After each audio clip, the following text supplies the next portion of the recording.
Hey everybody, welcome to the Bob's Burgers After Show here on AFTERBUZZ TV, Season 7, Episode 14, Aquaticism, and Episode 15, Ain't Miss Debatin'. These were a couple of real fun times, and we're going to talk all about them in just a moment. You're tuning into the destination for TV superfan discussion, AFTERBUZZ TV. And now, let the buzz begin. Oh yeah. I realize the way I say real is really strange. Like I said real fun times. We're all fun times. Yeah, it's really good. Yeah. It's kind of like Deep Valley. Yeah, it is kind of Deep Valley. That's that California Valley. Yeah. It's I think that first of all, when I was a kid, around, I think it was 10 when Clueless came out, and that movie had a profound impact on my life. And on the way you wanted to talk. Yeah, the way I wanted to talk. So, I think that didn't help, that I already gravitated towards that kind of speech. I also watched a lot of kind of 90s shows where they did that super like 90s teen speak. Yeah. And again, it was like that very Valley Girl thing. I mean, Kimberly, like its own language. I mean, Kimberly the Pink Power Ranger was like my idol when I was 7 or however old I was when Power Rangers started airing in the U.S. So, yeah, I feel like I came by it naturally, and then just living in LA, it's just gotten worse. It really has. Yeah. Yep. I hear that. But I have to say, especially the aquarium episode of this, took me way back to my New England roots. Welcome, guys. Here we are. Bob's Burgers After Show. Yep, I got back there eventually. She brought it back, you guys. 2 episodes to talk about today, so yes. It's going to be a great time. Double the fun. Exactly. If you guys are watching on YouTube, that's awesome. Remember, you can also check us out on iTunes, so you can take us with you on the go and, have conversations or listen to me explaining the way I talk while you drive to work, which I'm sure is really thrilling and exciting for you. It's true. You can download us and listen to us on some sort of subway or place you don't have the internet and can't do the YouTubes. It's absolutely true. That's so right. But if you are listening on iTunes, remember, we are also on the YouTube, so you can see our faces and hear our voices and even check out our live chat, which is happening right now. Whoa. Let me introduce this fine gentleman sitting across the table from me, Andrew Mena. What's going on? I'm a Fyffe. Yes, I am Andrew Mena. You can find me on Twitter at Andrew Mena, or check out my website, www.andrewmenacomedy.com. And I'm Emma Fyffe. I can be found all over the internet at my name. Keep it very simple. Wherever Emma Fyffes are sold, or so I'm told. Or are sold, though I don't know too many Emma Fyffes that are on sale. I'm not the only... They're not. I'm not the only one, but I'm like the best one. Yeah. Anyway, You're like the platinum Emma Fyffe. Yeah, well, my hair is platinum blonde, so see, there you go. It's not by coincidence. Yeah, I'm just like making that declaration really strongly. Makes sense. So yes, Aquaticism. That was the first episode that we had today. I really enjoyed in the opening credits. The business next door was oh my gosh, propane accessories, dominatrix supplies, and we were kind of keeping that theme going in the next one where it was. It was yeah. I wrote it down too. It was looks like we're in for nasty leather. Oh, I loved it. Yeah. So good.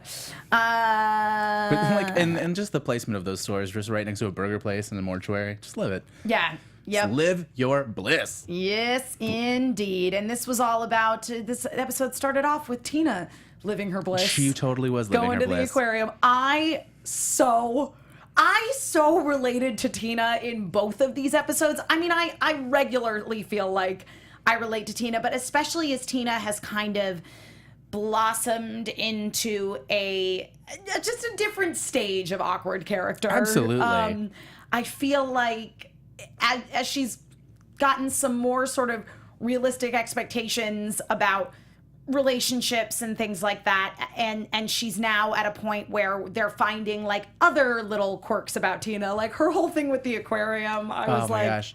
I love aquariums. It is the closest. Like, I love how close it is to a religion for Tina. Like how able she is to summon up that like language of just like connectedness and like how convincing she is to what's his name, Roger. Yeah, it's so true. She and Louise were both like on fire with this fake religion. I mean, Louise writing all of the like or coming up with the copy basically for all of the literature. Yeah, the little Bible they had. Yeah. Oh, and the drawings. There are drawings. We don't get to see them. We did not get to see them. No. I was a little bummed we didn't get to see the drawings. A little bit. Yeah.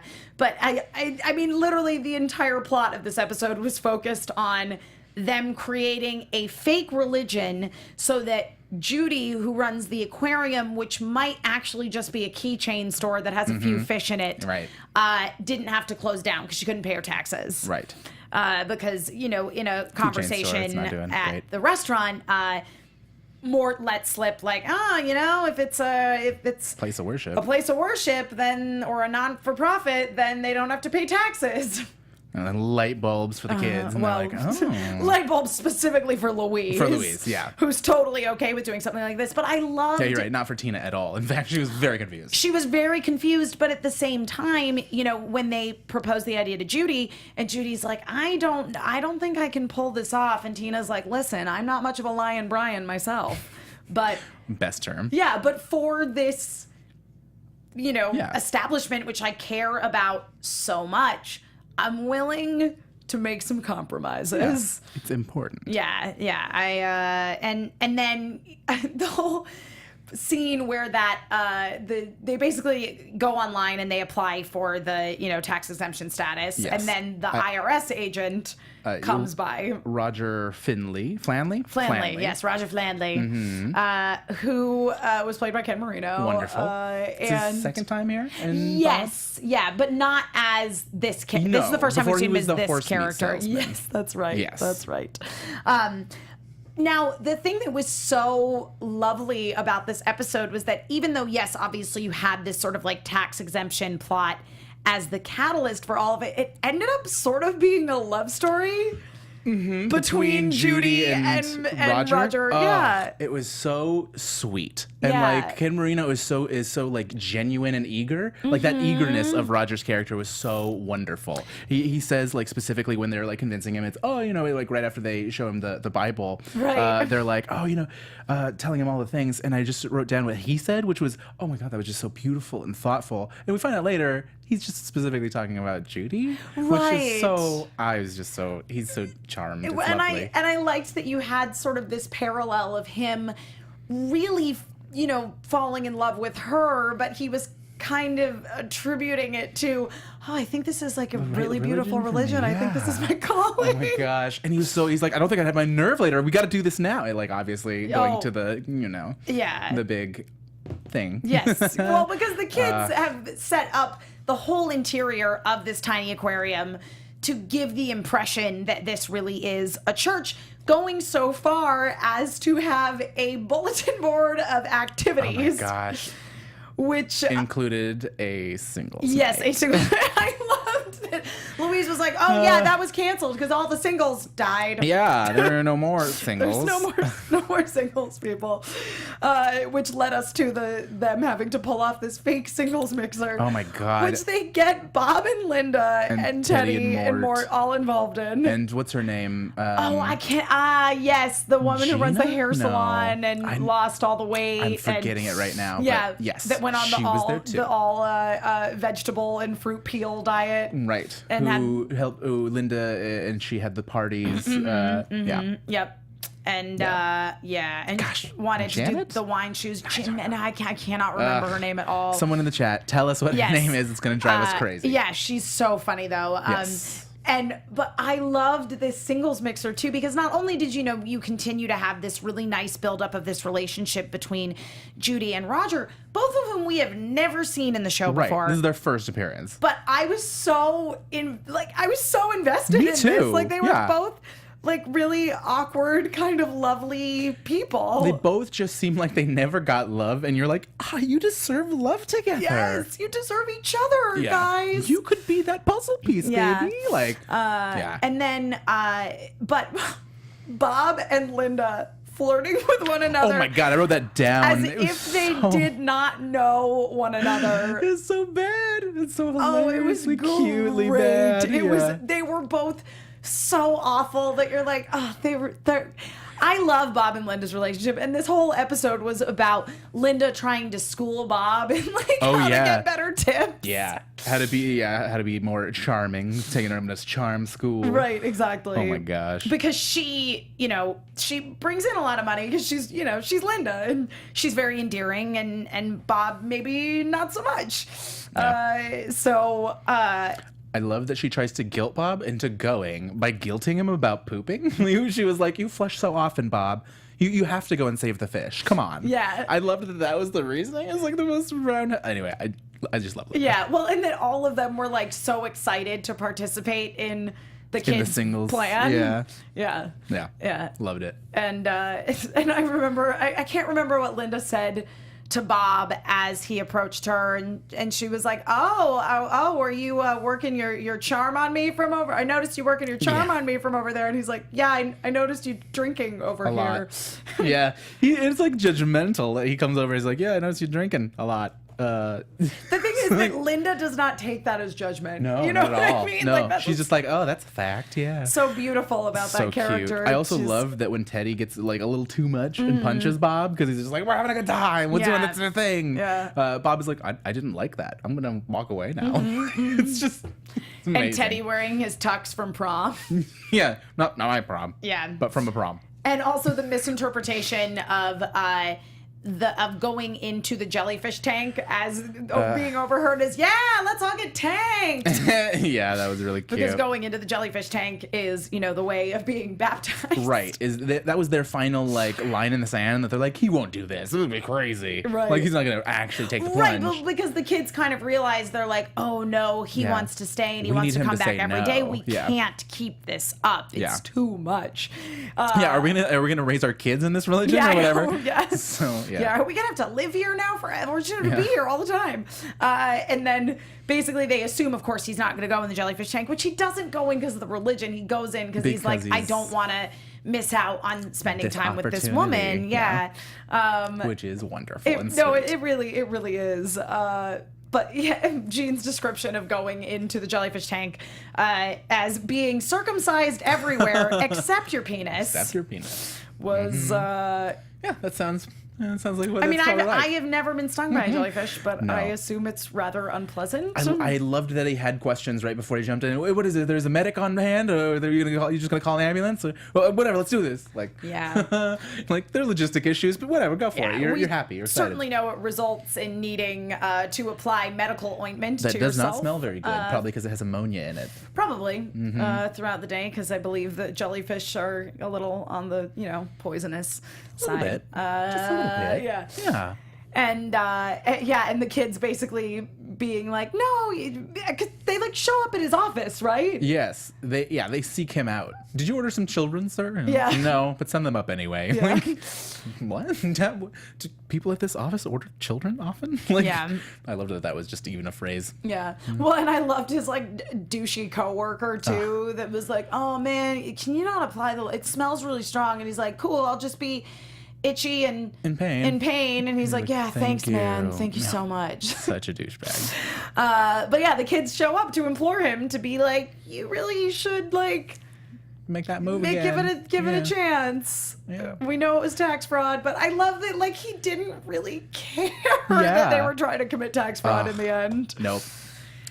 It's the sweetest thing. Yeah, and he just, goes back. And my favorite part was the two of them. It was Judy and Roger interacting at the end. And the kids are like, is this going well? I can't tell. But Tina going, oh, yeah, it's going very well. Because she knows. Because she weirdly is, because as a very, like, awkward person herself who doesn't always necessarily interact in the most conventional of ways, she's able to recognize that like unconventional interaction, connection between these two people. It's like a Tina language. Yeah, it is a Tina language. Absolutely. The language of awkward love. I know, which Tina really exemplifies how just because it was interesting because in this 2 episode it was like these two people found each other that were the same kind of awkward. Yes. And so they worked out really well. And Tina, in the next episode, it was like 2 people who are both awkward, but in ways that aren't compatible. Mesh together. Yeah. Yeah, and they were such wonderful Tina episodes together, especially to put back to back, to give you kind of like, cause, it's not about Tina's romance. It is a little bit about Tina's romantic ideology in the beginning, but like in the other episode that we're about to talk about is actually a Tina romance. Yes, in Ain't Miss Debatin. Great title.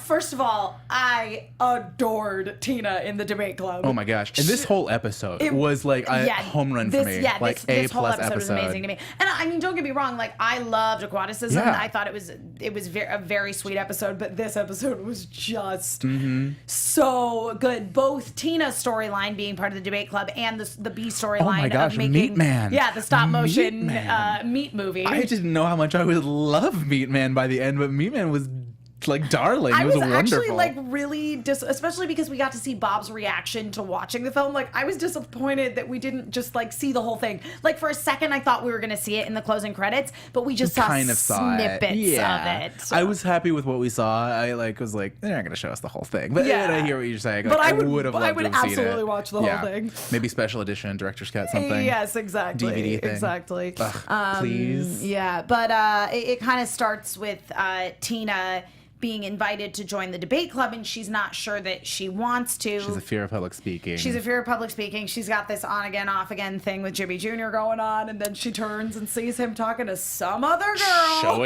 Showing her he can kiss his elbow, because that's impressive. Yeah, I mean, yep. Sure. And she's like, oh, so we're just showing off elbow kissing to everybody now? But yeah, and so that obviously sort of fuels her desire to go ahead and join the debate team. And the way that they sort of coach her into being good at debating was like, think of that moment that makes you really angry. And for him, the moment is when they canceled Firefly. I was like, me too, man. It was me too. And like it just said so much about Henry as a character. Like it was so specific and great, and you're like, oh, this is that sweet little nerdy kid who probably isn't going to go on a date until he's in grad school, as he predicted. He was so happy. He's like, I'm way ahead of schedule, so. Oh my God.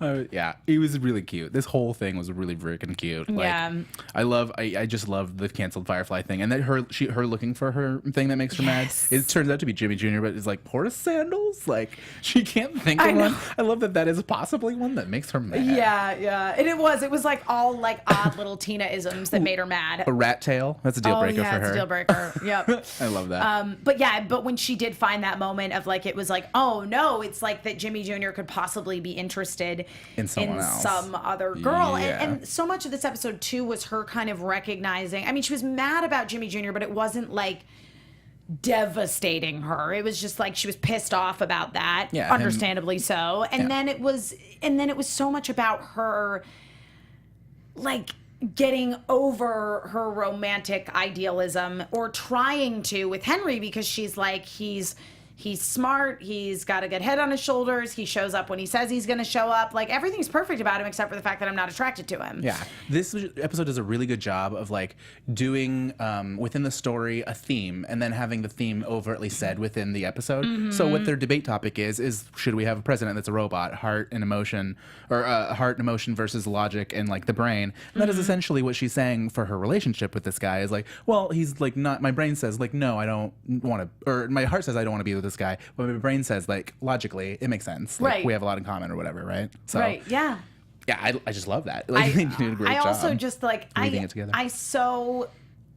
I really related to that too, because I feel like that's something that we all go through, and I don't think it's necessarily like portrayed in media as often as it should be. And I mean, that's one of the things that Bob's Burgers does really well, is it does take all of these very relatable human experiences. Very real human experiences. And I mean, of course, it puts the Bob's Burgers like quirky spin on it.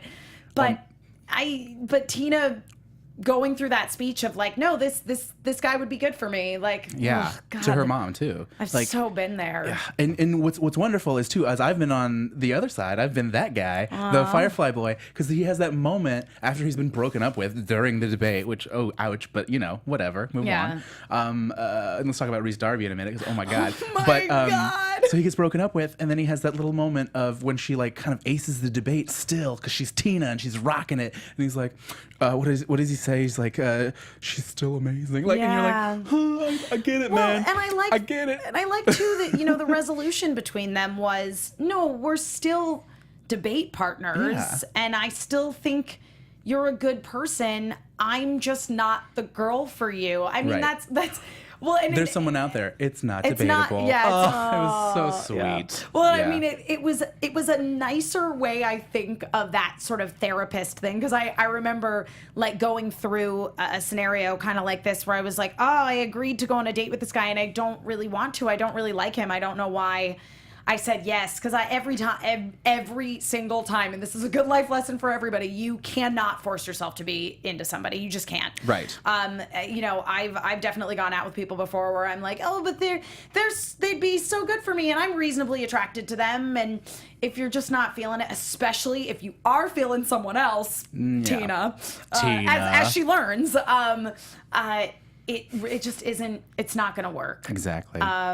So I lost my point about what this was, but that like you gotta have both, is what she's saying. You You gotta have a gotta- heart you and gotta a have brain both. and lips and Yeah, a butt it's and boobs if it's a woman. in boobs if it's a woman. It's okay. It's okay to want it all. Yes, Is what I'm saying. Exactly. And you're not wrong. Yeah. Yeah. Yes, and that was what it was. It's so like the sort of therapist approach to like letting someone down easy Yeah. is I just don't think we're a match. Is Yeah. like what you're supposed to say. It's like this, like, and I hate to say this because it sounds almost like silly and preachy, but it's a very like 21st century progressive, like beautiful, Yeah. understanding and like inclusive way Yeah. of being like, I'm so sorry that this like is not gonna work. Yeah. But I still think that like as the species, community, etc., we should still like exist together. Yeah, et cetera. absolutely. And I think that the Bob's Burgers just did it better Yeah. with Tina being like, I'm not the girl for you, but there is A girl for you somebody out there, for Absolutely. you. Yeah. Very strong. Yeah, but Totally agree. let's talk about Rhys Darby.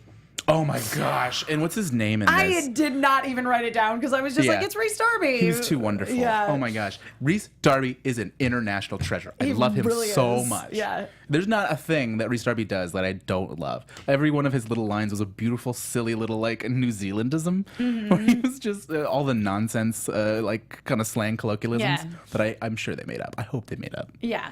Well, and Sasha noticing immediately, because they basically are like, my oh, this other gosh. team that we're playing, like Sasha is the only one on their team that's not terrible at debate. Yeah, And Sasha then- came back too. The Yeah. King's Head Island team. Oh, Sasha.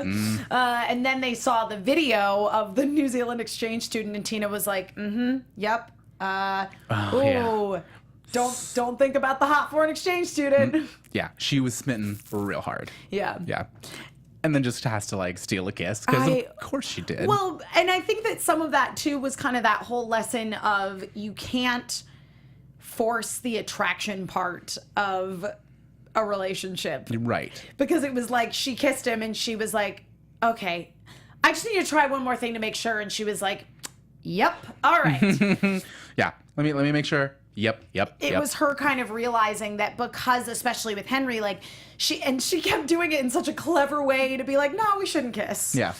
Yeah, we don't need to use our lips. I loved that one thing when they're like, did you do your tongue exercises? What? No, I didn't do. You No, mean it's just the a tongue peck. exercises. Oh, yeah, of course. Yep, I That did was those. really good. I definitely did those. That was really cute.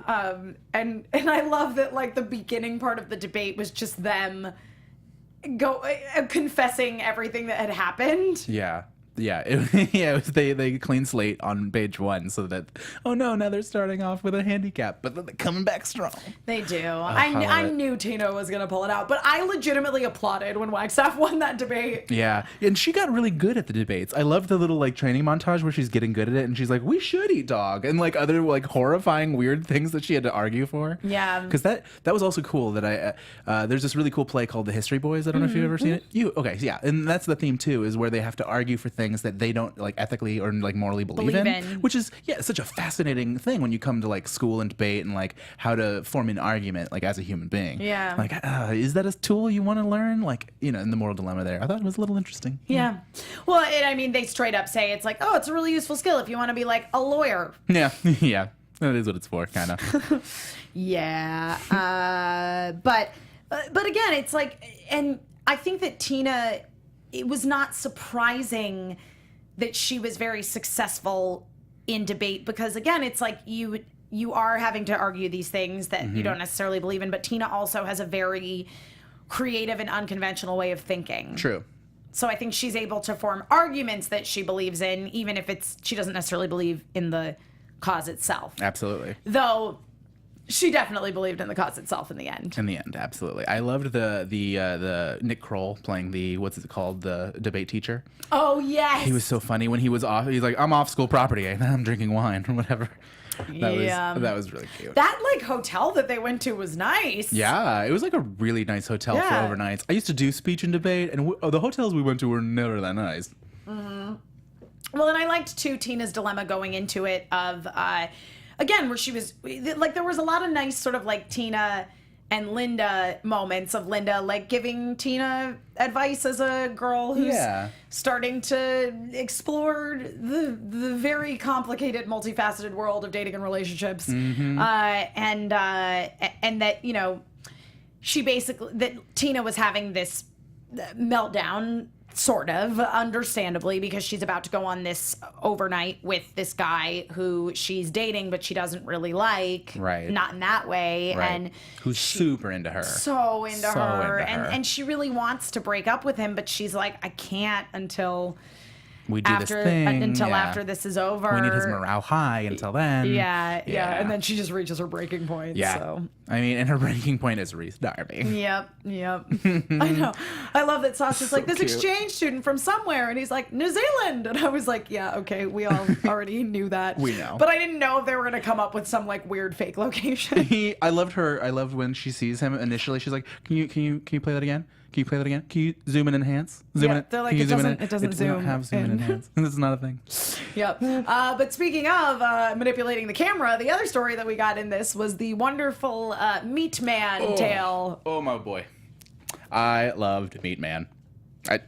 That's like almost all I can say is just it was delightful. Bob tearing up at the end when he watched the finished Meat Man film.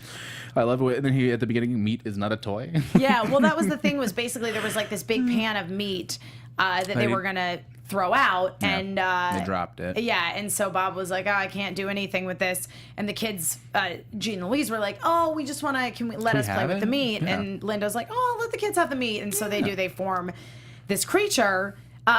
And they think it's so cool, they want to take a picture of it. So Jean goes upstairs to get Linda's cell phone. All you have to do is ask her a math problem. And then she goes, oh, there's a calculator on the phone, and hands you the phone. And Jean ran away with it. I loved that Linda had a flip phone, by the way. Amazing, yeah.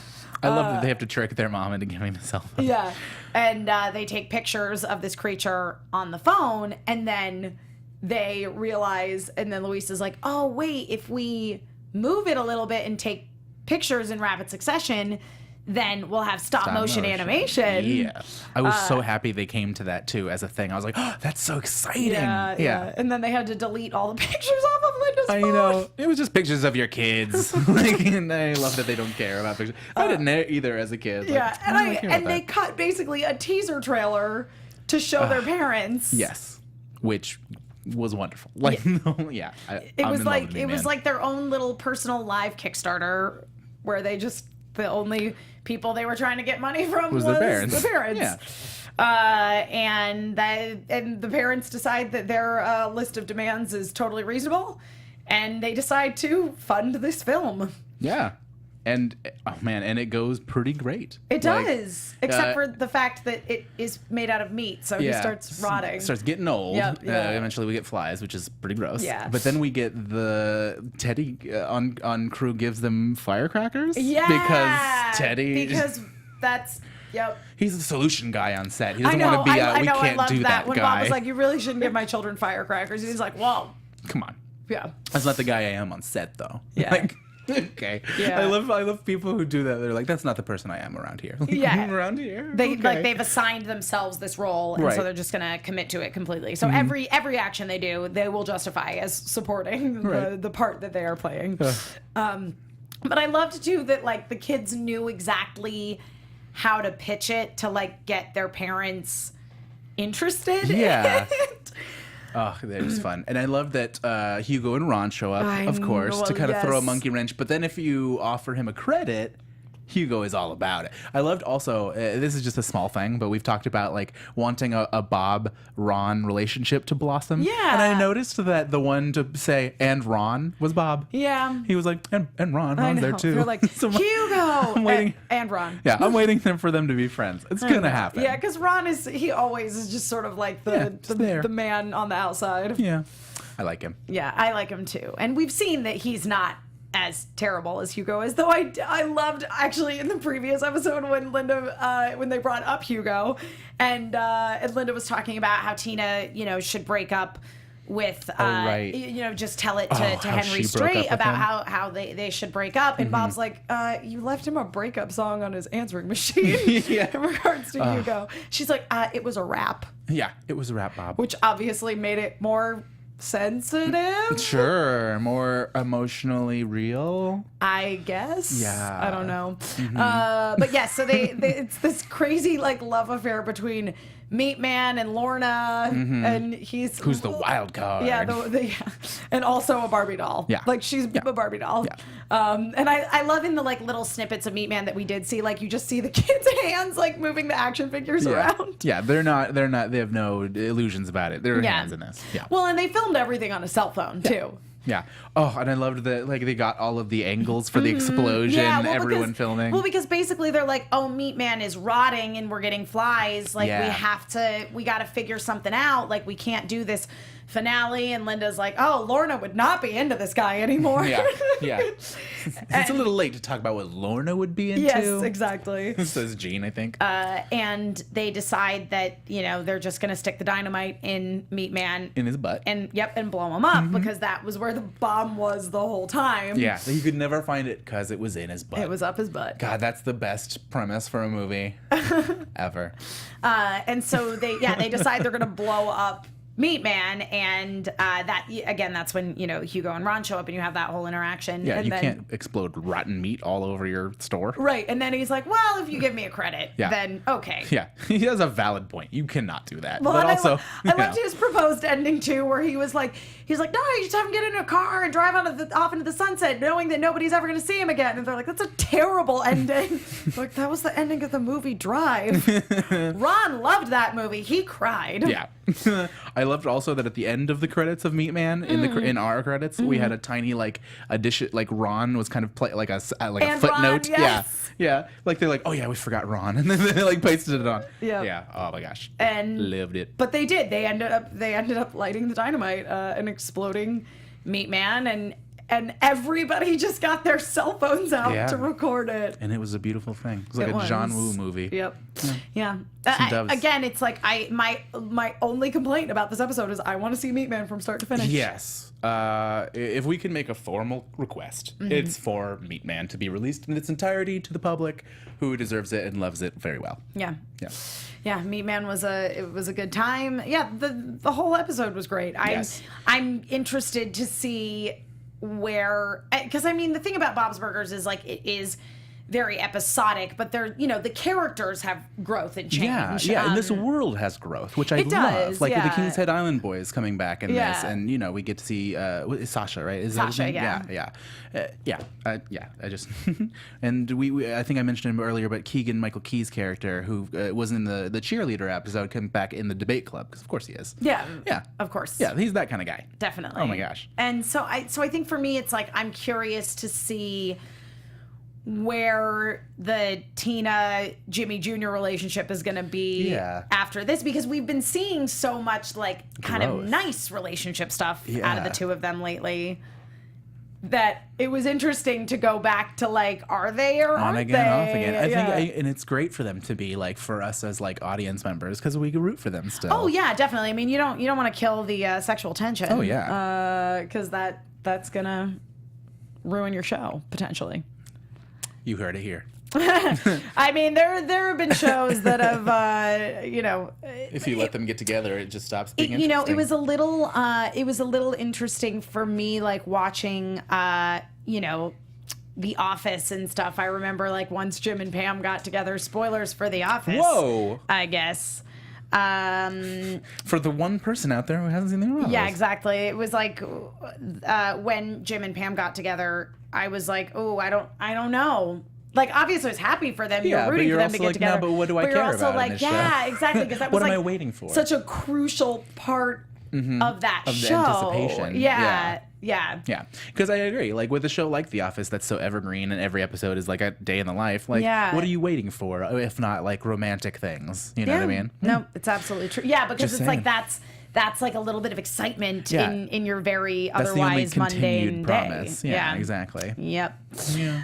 Anyway, but yeah, two really, really good episodes overall. Yeah. Really good episodes for Tina, which I always love. She's my my girl. She's grown so much, and we're so happy to be here watching her. Which sounds so cheesy, but like I like this show is so close to, I feel like, being honest and real and earnest and genuine. Yeah. It's just such a genuine show. Exactly. I mean, and that's the thing that works so well about it and continues to work so well about it. And, you know, there were a couple episodes, and the last couple episodes, they were good. Certainly the one last week was better than the one the previous week. But, Right. you know, it is always nice to see Bob's come back to, like, those episodes that really have a lot of, like, heart behind them. And vibrance and, like, such well done, like, writing and structure and character. And, I love it. Yep. Yeah. Yep. Delightful. It's a good time. Yes. Anything else you want to talk about before we start wrapping things up? Oh, man. here? I mean, goodness. Ooh, I wrote down some burgers of the day. Oh, please tell me. I got, for those about to Roquefort, we salute you. Okay, I like it. I got the Au Compere burger. Okay. Okay. And then I have the Choys are back in town. I like that one. Yep. That one's the one I'd order. Yep. The Choys are back in Yep. town. And then we had the two exterminators, Dale's Dead Bug, and what was the other one? Oh, House of Debuggin'. I was gonna say Dale's Dead Bug and the propane one. Were they both in the same one? They were, yeah. This is a bunch of King of the Hill references, Yeah. right? I see it. Getting I see clever, it, you throwing guys. those things in there, Bob's Burgers. I really loved. Let's see. I loved so much about these episodes that I mean. I loved Bob's since Magic Mike comment. That Yes, Bob, yes. Yeah. I do have another quote written down that I really liked, which was when Henry showed up. First of all, I love that the whole family was like, "Well, he's present. Yeah. He's here." And when he goes upstairs and he goes, "Hello, Mr. Belcher. How are sports?" Yep. Love it. That's exactly the kind of thing that I would have said at that age. None of the specific ones, because I don't know you, but whatever ones you might and then Gene enjoy. and Louise, how are your studies? It's like, man, he really did his research. Yeah. No. It was pretty great though. I loved that because New Zealanders and Australians say no worries quite frequently. That It's kind is of a true. thing Yep. they say. No worries. I say it quite a bit as well. But I just loved Tina's turn around after she kisses him. No worries. Like, Yes. That was really cute. Yeah. Just delightful. Just both of the episodes, like I said, delightful. Yep. It was it was great. They were both it was a good time all around. Yep. Good Solid stuff. hour of television. Coming down the Bob's Burgers train, which is apparently continuing next Yeah. week. There's another episode. Can't stop this Bob train. I know. It was so off and on for the beginning of this season. It was like somewhat consistently every other week. I feel like we're like Tina and Jimmy Jr. over here. On again, off again. On again, off again. But now we're on again, and I couldn't be happier. And the name of the episode is something that sounds like it's an Easter episode. It has something to do with eggs. Easter is coming. It is. It is. Yep. It is called Eggs for Days. So that sounds like it's going to be a little Easter special there. And then there's no episode titles after that. So we'll see. That might be it for a moment. We will see. I will not be here next week. I will be away for my mom's birthday. Oh, well, happy birthday, Mama Fyffe. Yeah, it's a good one. It's a big one. She's very excited. I'm coming to visit. So That's awesome. I will be spending the next Bob's Burger Sunday with my family. Aw, the best way. Yeah, who are decidedly not quite as quirky as the Belchers, but we all love and support each other just as much. That's all you need. That's all a good thing. Andrew, good talking Bobs with you. Great as always, talking Bobs man. with you too. Where can people find you on the Find internet? me on Keep up with what you're doing. please keep up with what I'm doing and find me on Twitter at Andrew Mena or on my website at www.andrewmenacomedy.com or find me on some of these other AfterBuzz shows. Are you talking about Iron Fist too? I was talking about Iron Fist, but I didn't do it through AfterBuzz. I was on Black Hollywood Live for some reason. So if you want to watch me talk about that with that crew, pop on over to Black Hollywood Live, our sister station, and check that out because that is entertaining. I feel like that's a really interesting discussion about Iron Fist. Isn't it? Yeah. Ah, man. We had a good old time. Yeah. So if you're interested in Iron Fist or the thoughts that someone like me might have on that, check that out. Actually, just had someone tweet at me saying that they felt like they've lost a piece of their soul and Iron Fist was an epic failure. Can I just say, I finished it and then I went home and I watched Teenage Mutant Ninja Turtles and I was like, okay, I'm all right. Yeah. This is better now. Cool. I feel better now. Everything's better. Everything's all better. So you know what? If for those of you feeling that way, just go watch Teenage Mutant Ninja Turtles. Or I was going to mention I'm starting the Samurai Jack after show that I'm really excited about this coming Saturday the 1st of the month. So Nice. that is not a joke. That is not an April Fool. We are totally doing that. I love so Samurai Jack. join us for that. It's a good time. And I'm Emma Fyffe. Excited. I can be found all over the internet wherever Emma Fyffes are sold at my name, Emma Fyffe, EMMAFYFFE. A lot of my AfterBuzz shows are coming to a close, but I do lots of other stuff on the internet. You can catch me, most importantly, every Friday night on twitch.tv/hyperrpg, playing participating in a show called Pencils and Parsecs, where we play a Star Wars tabletop RPG called Edge of the Empire. It is a whole lot of fun. We get into some trouble. You certainly do. Yeah, it's getting dicey right now. We're like infiltrating an Imperial base that I talked my way into mostly. It's great. You guys should watch it. There's a lot of gruesome deaths. I warn you. This is not your father's Star Wars. This is brutal Star Wars. Thank you guys so much for joining us. Andrew will be here next week. It's true. Holding down the fort, continuing to talk about all things Bob's Burgers. So he will see you then, and I'll see you around the internet. Bye. Bye, guys. From executive producers Maria Menounos, Kevin Undergaro, Phil Svitek, and the entire AfterBuzz TV staff, we would like to thank you for listening to the AfterBuzz TV network. To watch or listen to other after shows and post comments or questions, be sure to visit AfterBuzzTV.com. I'm Sir Richard Wentworth, and this has been a presentation of AfterBuzz TV. Buzz you later. The views expressed herein are those of the hosts only and do not necessarily reflect the views of AfterBuzz TV or its owners or principals.